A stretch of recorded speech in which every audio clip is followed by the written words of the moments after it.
Hello and welcome to Sapphire Driving School. In this video we're doing the Hill Circle Roundabout, turning right, 4th exit towards Loughborough. As you can see, we've already positioned in the right hand lane.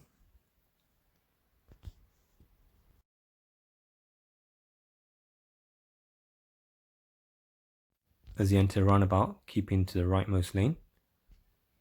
At this point here you'll be checking your mirrors, interior and left hand side door mirrors, and keeping the car in the middle lane. Please note it's the middle lane from here. Again, checking your mirrors, interior left hand side door mirrors, and now it becomes the leftmost lane. Please keep the right signal on as it is. We need to remain in the leftmost lane.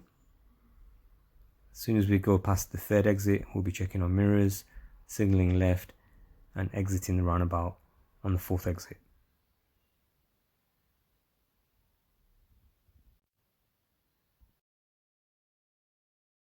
For more driving videos, please check out our YouTube channel.